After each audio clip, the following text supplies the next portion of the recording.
तो जब मैंने गौर किया तो देखा कि राम जी की तो शक्तियाँ लिमिटेड हैं, वो बाली को नहीं मार पाए। जो मैंने उन दिनों में मैं जब देखता था रामायण, बचपन में याद है मुझे रामायण देखते थे, और कभी नहीं सोचा कि यार राम जी तो बाली को मार ही नहीं पाए। मतलब एक साधारण वानर भगवान से बलशाली कैसे हो गया, कभी नहीं सोचा। वो देख रहे हैं, मजे ले रहे हैं, आनंद ले रहे हैं। डॉक्टर जाकिर नाइक ने कहा कि भाई मैं आपकी बात से इख्तलाफ करता हूँ कि मुसलमान पहले यहूदियत और ईसाईयत को तस्लीम करे फिर ही मुसलमान बनेगा। अल्लाह ताला। दोस्तों शायद आपको याद होगा कि पहले भी हम इस भाई साहब की एक वीडियो क्लिप को देखे हैं, जो कि पहले कट्टर हिंदू था लेकिन अब ये हिंदू धर्म को छोड़ दिया है और ईसाई में चला गया है। मतलब अब ये ईसाई धर्म को अपना लिया है। तो ये भाई साहब आज हिंदू धर्म के भगवान राम के बारे में क्या कुछ कहते हैं वो हम सुनने जा रहे हैं। अब इनकी बातों को सुनकर आज की कोई कट्टर हिंदू थोड़ी सी भी सोच कर देखेंगे या नहीं, वो तो उनकी भक्ति पर ही डिपेंड करेगी। तो चले पहले हम इस क्लिप को देखते हैं और साथ ही बाद में डॉक्टर जाकिर नाइक सर का एक ज़बरदस्त सवाल जवाब को भी सुन लेते हैं, जो वीडियो मेरे भाई ज़बरदस्त होने वाला है। तो चले देखते हैं इस पूरी वीडियो को बिना टाइम ज़ाया करते हुए। चलिए देख लेते हैं। हम राम जी के भी बहुत तगड़े भक्त थे, हम दिवाली मनाते थे हर साल। लेकिन जब राम जी को देखा तो राम जी ने भी, हालांकि इतने तो नहीं थी बैड क्वालिटीज़, लेकिन कमी ये थी कि उनको पता नहीं था, राम जी को पूरी बातें पता नहीं थी। उनको पता नहीं था कि सीता को कौन लेके चला गया, ठीक है ना।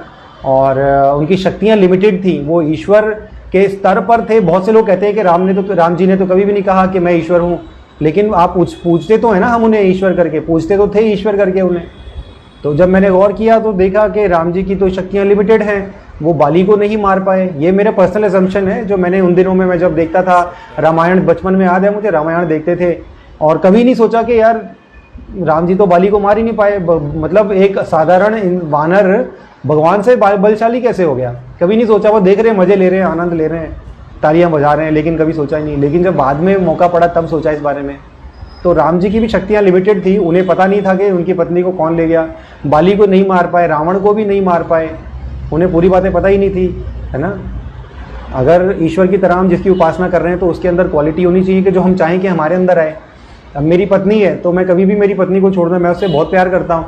और कोई इंसान अगर मुझे बोल दे कि भैया तेरी पत्नी तो गलत है, तो मैं उसको छोड़ थोड़ी दूंगा, मैं छोड़ थोड़ी दूंगा उसे। मैं उसको समझाऊंगा, बुझाऊंगा, मैं प्यार करता हूँ ना उससे, तो मैं उसको छोड़ थोड़ी दूंगा। उसको समझाऊंगा, मैं देखूंगा कि कहीं ना कहीं मेरे में ही कमी है, जो वो गलत हो गई। तो हर एक इंसान यही करता है। तो तलाक की नौबत तो बहुत बाद में आती है छोड़ने की तो, लेकिन राम जी ने तो छोड़ दिया। ये मैंने देखा, इस बात को नोट किया, मैंने कहा यार नहीं, ये भी एक आइडियल, जो वो आइडियल ईश्वर जिनको मैं चाहता हूँ कि एक आइडियल हो, मेरे आदर्श, जो मेरे आदर्श हो, वो ईश्वर फिर मैंने राम जी को भी नहीं देखा। और उसके अलावा फिर शिव जी की ओर देखा। शिव जी जो है वो देखा कि उनको तो, मतलब अगर शिव जी की उपासना करें तब तो हमें पूरी आज़ादी है। नशे करो, चरस पियो, गांजा पियो, भांग पियो, धुएं उड़ाओ। देखते हैं छोटे छोटे बच्चे गांजा पी रहे हैं। वीडियो आई थी मेरे पास एक कुछ दिन पहले, अभी वो क्या नाम उसका, केसरी, क्या बोलते हैं उसको, केसरी का रंग का कपड़ा पहना हुआ है, घूम रहे हैं और चिलम लगाई हुई है, चिलम पी रहे हैं और कह रहे हैं जी हम तो भोले का प्रसाद पी रहे हैं, और गाना भी चल रहा है भोले का प्रसाद पी रहे हैं। मतलब ये चीज़ें हैं। और मैं भी बहुत किसी टाइम पर सिगरेट पीता था, सब मतलब और भी कई नशे, अल्कोहल लेता था। मतलब कोई कारण नहीं था कि मैं क्यों बंद करूं। सिगरेट पियो तब तो हम तो जी, हमारे भगवान धुआं उड़ाते तो हम क्यों ना उड़ाएं, है ना। तो ये वो क्वालिटीज़ हैं, वो क्वालिटीज़ नहीं मिली, वो गुण नहीं मिले जीवन में जो होने चाहिए, है ना। वास्तव में मेरे अंदर एक अच्छा इंसान था, तो जब भी मैं कोई गलत काम करता था, सिगरेट पीता था, शराब पीता था, तो मेरे अंदर से कोई आवाज़ सी आती थी ऐसे कि नहीं यार ये काम गलत है, ये क्या कर रहा है तू। मेरा अपना अंतर्मन, मेरी अंतरात्मा मुझसे कहती थी कि भाई ये क्या कर रहा है, सिगरेट पीना गलत बात है, सेहत को जो नुकसान होता है वो तो है, लेकिन गलत बात है। शराब पीना गलत बात है ना। लड़कियों को बुरी नज़र से देखना गलत बात है।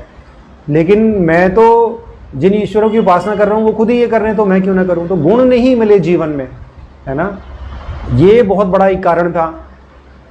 तो जब बाइबल पढ़ी, बाइबल में लिखा है कि क्या तुम नहीं जानते कि तुम्हारा शरीर परमेश्वर का मंदिर है, और जो परमेश्वर के मंदिर को खराब करेगा परमेश्वर उसको नाश करेगा। तो मतलब देखिए कितनी बड़ी बात है। मतलब जब ये बात एक आम आदमी सुनता है ना, तो वो तो तुरंत सकते में आ जाएगा, है मेरा शरीर तो परमेश्वर का मंदिर है, मैं तो इसमें शराब भी डालता हूँ, मैं तो इसमें सिगरेट भी डालता हूँ, और मैं तो सारी बुरी बातें इसमें डालता हूँ, ये तो बहुत बड़ी बात है, परमेश्वर मुझे नाश कर देंगे, नहीं नहीं मुझे आदि छोड़ना है। मतलब कितनी बड़ी वजह मिल रही है आपको बुराई से दूर जाने की, लेकिन वो मुझे हिंदुत्व में, हिंदू मत में नहीं मिली है ना। तो क्वालिटीज़ नहीं मिलती हैं आपको। बाइबल कहती है कि अपने पड़ोसी से प्रेम रखो, है ना। और फिर गालियाँ बहुत देते थे हम, मैं मेरे दोस्त बहुत गालियाँ देते थे, कोई वजह नहीं थी क्यों गालियाँ ना दे, है ना। मुझे आए बगाए पंजाब इलाके में मैं रहता हूँ, यहाँ तो बात कम करते हैं, गाली ज़्यादा देते हैं, है ना।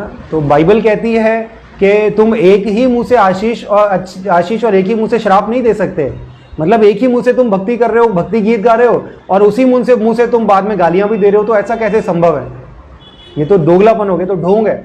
उसने कहा कि मेरा यकीन है कि इस्लाम दुनिया के तमाम मज़ाहिब की तरह एक मजहब है। जैसे कि मज़ाहिब की एक जंजीर बनी हुई है, ऐसे ही ईसाइयत है और ऐसे ही इस्लाम है। कोई मुसलमान तभी मुसलमान होगा जब वो यहूदियत और ईसाइयत को माने। यहूदियत और ईसाइयत और इस्लाम तीनों में खुदा पर ईमान की बात की गई। तीनों मज़ाहिब में इख्तलाफात मौजूद हैं, मगर इतने शदीद नहीं जितने के बना दिए जाते हैं। जैसे कि ईसाइयत और इस्लाम में जीसस को सलीब पर चढ़ाने से मुताल्लिक मुख्तलिफ ख्यालात हैं। अगर ये मामला हल हो जाए तो फिर दोनों मज़ाहिब में ज्यादा फर्क नहीं रहेगा। क्या आप इस पर रोशनी डालेंगे?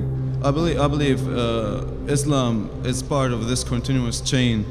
डॉक्टर जाकिर नाइक ने कहा कि भाई मैं आपकी बात से इख्तलाफ करता हूँ कि मुसलमान पहले यहूदियत और ईसाइयत को तस्लीम करे फिर ही मुसलमान बनेगा। अल्लाह ताला ने कुरान पाक में इरशाद फरमाया कि अल्लाह ताला की नजर में वाहिद काबिल कबूल दीन इस्लाम है। जो हजरत मूसा ने यहूदियत की तबलीग नहीं की, उन्होंने इस्लाम की तबलीग की थी। जीसस ने कभी ईसाइयत की तबलीग नहीं की, उन्होंने भी इस्लाम की तबलीग की थी। ईसाइयत का लफ्ज तो बाइबल में मौजूद ही नहीं। पहली मर्तबा क्रिश्चियन का लफ्ज बुक ऑफ एक्ट में इस्तेमाल हुआ, जिसमें कहा गया कि एंटीऑक्स ने पहली मर्तबा जीसस के मानने वालों के लिए क्रिश्चियन का लफ्ज इस्तेमाल किया था। ये उनको निकनेम दिया गया था। जीसस ने तो अपनी जिंदगी में कभी क्रिश्चियन का लफ्ज सुना तक नहीं था, तो उन्होंने कहा कि ईसाइयत की तबलीग की। तो इस बारे में आपका मौक़िफ़ 100% गलत है। The word Christianity doesn't exist in the Bible.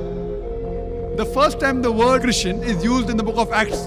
Doctor Zakir Naik ने इस नौजवान को बताया कि आज के दौर में ईसाइयत और यहूदियत तो सिर्फ नाम की है, क्योंकि इनके सहीफे करप्शन के शिकार हैं, इनमें मिलावट हो चुकी है। अब जीसस को सलीब पर चढ़ाने के एतराज के जवाब देता हूँ तो कुरान पाक में इरशाद बारी ताला है कि और इनके ये कहने पर कि हमने मरियम के बेटे मसीह ईसा को कत्ल किया जो अल्लाह को रसूल था, हालांकि उन्होंने न उसे कत्ल किया और न सूली पर चढ़ाया, लेकिन उनको इश्तिबाह हो गया। और जिन लोगों ने इसके बारे में इख्तलाफ किया वो भी दरअसल शक में मुब्तला है। उनके पास भी इस मामले में कोई यकीन नहीं है, महज गुमान ही की पैरवी है। उन्होंने यकीनन मसीह को कत्ल नहीं किया, बल्कि अल्लाह ने उसे अपनी तरफ उठा लिया और अल्लाह जबरदस्त हिकमत वाला है। तो कुरान पाक के मुताबिक हम ईमान रखते हैं कि जीसस को सलीब पर नहीं चढ़ाया गया, ऐसा सिर्फ जाहिर किया गया। क्रॉसफिक्शन का मतलब है कि कोई शख्स सलीब पर मर जाए। डॉक्टर साहब ने उस नौजवान को बताया कि जब जीसस से कुछ लोगों ने कहा कि ओ मास्टर हमें कुछ निशानियां दिखाएं, तो उन्होंने जवाब दिया कि एक बदकार और बेवफा नस्ल निशान ढूंढती है, लेकिन इसे यूनुस के निशान के सिवा कोई निशान नहीं दिया जाएगा। जैसे यूनुस 3 दिन और 3 रात मछली के पेट में रहे, ऐसे ही इब्ने आदम मट्टी के पेट में 3 दिन और 3 रात रहेगा। अब जो भी ईसाई है वो यूनुस से मुतल्लिक जानता है, मगर इनकी अपनी कहानी है। वो कहते हैं कि खुदा ने यूनुस से कहा कि नैनवा में तबलीग के लिए जाओ, मगर वो नैनवा नहीं गए और जोपा चले गए। तो जब कश्ती में सफर कर रहे थे तो एक तूफान आ गया, और इस वक्त के लोग ये यकीन करते थे कि जो अपने मालिक की नाफरमानी करता है और फिर कश्ती में सफर करे तो तूफान आते हैं, और जब तक इस नाफरमान को कश्ती से समंदर में न फेंक दें तूफान नहीं टलते। तो उन्होंने सोचा नाफरमान शख्स को ढूंढकर समंदर में फेंक देते हैं ताकि सब बच जाएं। जिस पर यूनुस आगे आए और कहा कि मैं हूँ जिसने खुदा की नाफरमानी की है, जिस पर कश्ती वालों ने उन्हें उठाकर समंदर में फेंक दिया, जहाँ एक व्हेल मछली ने उन्हें निगल लिया। जब उन्हें समंदर में फेंका गया तब वो जिंदा थे, जब उनको मछली ने निगला वो जिंदा थे, और जब उनको साहिल पर उगला तब भी वो जिंदा थे। यानी इस तरह से जीसस की भी पेशगोई पूरी हो रही है। ईसाई यकीन रखते हैं कि हजरत यूनुस जिंदा थे,